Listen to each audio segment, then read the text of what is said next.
it's not always easy to see an interaction when you have a model. So here's some steps that can help. Number one, it should have a theoretical explantation. The idea is that if you talk to the expert about what you're trying to predict, let's say it's cell growth, and they tell you it depends on sugar and oxygen, but how that oxygen affects the cells depends on the sugar level, then you're already thinking to yourself, I want to predict cell growth on sugar and oxygen, but there's an interaction that the effect of sugar depends on the oxygen level. Great, that tells you you should have an interaction. There's a theoretical explanation. In this class, we're not going to get that luxury all that often. We're not experts in every subject matter, and you don't get to talk to the expert, so we're not going to be able to use this, even though that's real life what we'd like to do. Instead, we'll rely on residual plots. And one of the biggest clues you have in interaction is when you can distinctly see two shadows on top of each other. In case you can't see that this is two shadows, let me color them so that you can see them more easily. This is really easy when we have categorical variables. Here's your zeros and your ones like we talked about in the last chapter. But now we're moving into numerical stuff where it might be more subtle. Like this graph, it doesn't look like overlapping shadows unless I color it with low, medium, and high. And now you can see what's actually happening is there's this line that's turning like this. Instead of just line, line, we have this continuous curve. That's what happens with numerical interactions. Not exactly easy to see, but you can kind of spot some funny shapes, which is why for number 3, you'll watch for a couple of common patterns that will happen in this class. For example, the fan. Notice you have a line here that's curling down. Or the bow tie. You have a line here which is rotating to give you that bow tie shape. Or, like we just saw with this fan.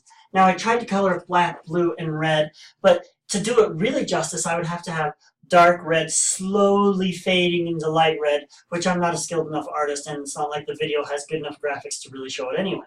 But each of these is actually showing the same idea. Some line that is swooping and causing it to look like some big blob, when really it's a three-dimensional curve as that line bends. And what you're seeing is the shadow of that three-dimensional curve, and that's why it just looks like a triangle or a fan. But each of these shows that rotating line. So if you can watch for a rotating line shadow, you'll be able to try to spot some of these interactions.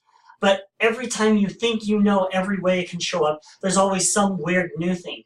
But hopefully, there will be some weird pattern. And you can look at the residuals by specific variables. And if two variables are interacting, you'll see a weird pattern for both those variables. And I'll show you in future videos how you can graph residuals by specific variables, because we haven't exactly done that yet.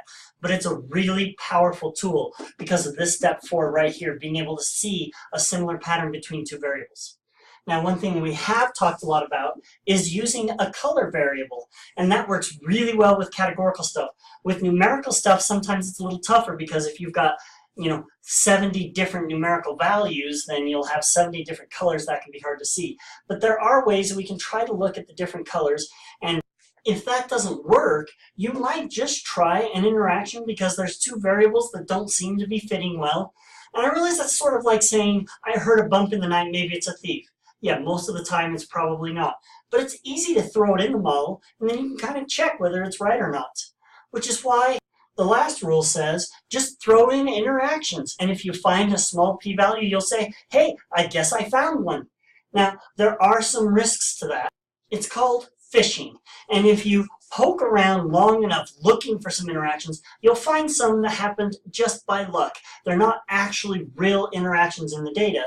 We have a phrase in statistics, if you torture the data long enough, it'll scream anything you want it to. So you can find interactions by trying weird stuff over and over. And that'll lead you to some conclusions that's just static, random stuff that's not really there. But people will do this justifiably for what's called exploratory studies. We're just exploring the kinds of things that might be in the data, and after we find some stuff, then we'll go do another study to check that what we found really was true. And this is the kind of thing people would do when they're trying to get grants and do proposals for funding. And in this class, you're allowed to do that. You're allowed to explore the data. You're allowed to find stuff that's not there because you just poked around until you eventually found junk. That's all right. I want you to show me that you understand interactions and that you can get a good model. and explain it. So in the next few videos, we're going to look at some actual data sets, and we're going to see these patterns, and we're going to map it and explain it.